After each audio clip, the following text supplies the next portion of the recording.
young mom can get stressful at times, and you're often facing one stressor after another. Here are 6 strategies to help you manage stress more effectively as a young mom. The first strategy is to know your triggers. What situations tend to cause you the most stress? Knowing what things tend to cause you the most stress can help you be more aware and be able to plan accordingly. As a brief example, I've noticed that one situation that tends to cause me stress is when my baby wakes up earlier than expected from a nap and I'm not able to get everything done that I was hoping to during his nap time. The second strategy is to evaluate your expectations, because unrealistic expectations can set you up for stress. Continuing with the example I briefly mentioned before, I realized that I had the expectation that my baby would always sleep for the same amount of time and I would always be able to get the things done that I was hoping to while he was sleeping. Of course, when I say that out loud, I immediately recognize that is a very unrealistic expectation. My baby is a baby. He's a human, not a robot. But it's by recognizing what our expectations are that we can evaluate, is this a realistic expectation or is it an expectation that needs to be changed so that I'm not setting myself up for stress?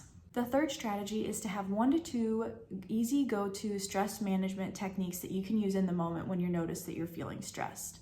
A few examples could be deep breathing, taking a few deep breaths. Clenching and unclenching your fists can kind of help release some tension or stressful energy. Another one is running your hands under cold water. And then the last one that I'll mention is having a positive statement that you say to yourself in the moment, such as, I'm feeling stressed right now, but I know that I can roll with the punches. The fourth strategy is to name what you're feeling and why. For example, saying out loud to yourself, I'm feeling stressed because I'm running late and my baby just had a blowout. Identifying and naming our emotions and connecting them to a particular situation can help us manage them more effectively because it helps demystify what we're feeling. The fifth strategy is, when you don't handle stress well in the moment, repair with your children afterwards once you're calm. Don't waste time feeling guilty about how you manage a situation in the moment, because we've all been there. Every mom has been there. And making mistakes doesn't make you a failure, it makes you a human. You can say something along the lines of, I'm sorry I got upset. I was feeling stressed and I didn't handle that situation well. I'm going to work on managing my stress better in the future so that I don't take it out on you. The age of your child doesn't really matter. When I get frustrated at my 10-month-old and speak harshly to him, for example, I still apologize, even though I know he can't really grasp what I'm saying. There's a few reasons that doing this is beneficial regardless of the age of your child. First, it's good to get into that habit even when they're young, so that when they're older and they can understand, you're already in the habit and the rhythm of repairing when you make a mistake. Second, even if your baby can't understand, they'll still be able to get the heart and the sense of your message.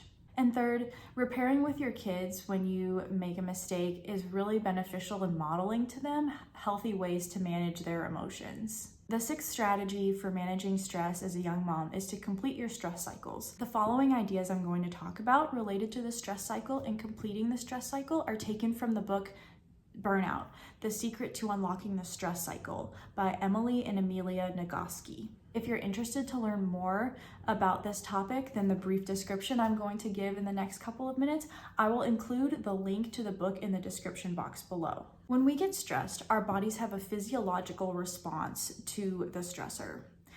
And our nervous systems are designed to have completion or resolution to the stressor so that we can resettle and move forward. There's different types of stressors. Some stressors are temporary and pass. For example, your baby gets sick and you're stressed for a few days as you're caring for them and making sure that they're okay, but then they recover and the stressor is gone and you're able to move on. Other stressors are more chronic or ongoing.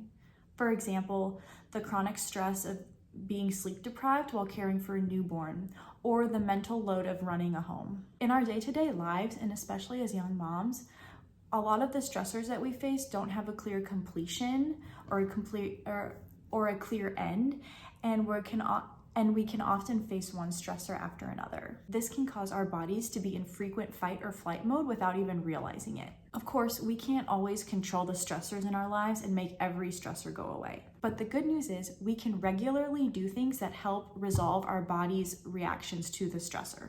These things help manage our body's stress responses regardless of whether the stressor is actually over or if the stressor is ongoing. I'm going to list 7 ways to complete the stress cycle, again taken from the book Burnout. The first is physical activity. The second is deep breathing. The third is crying. The fourth is uplifting social interactions. The fifth is laughter. The sixth is healthy physical affection, such as a long hug from a trusted friend or family member. And the seventh is creative self-expression, such as painting, drawing, baking, etc. Of course, you don't have to try. I would not recommend trying all of these at once. Consider it a stress cycle completion buffet. You can try one.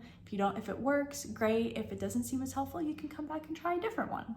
And along that note, I've shared 6 strategies for managing stress.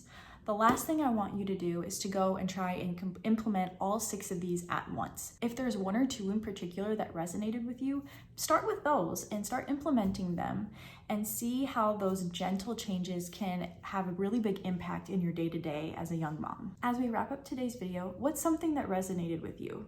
Mention it in the comments below. Thank you so much for joining me today, and I look forward to seeing you in the next video.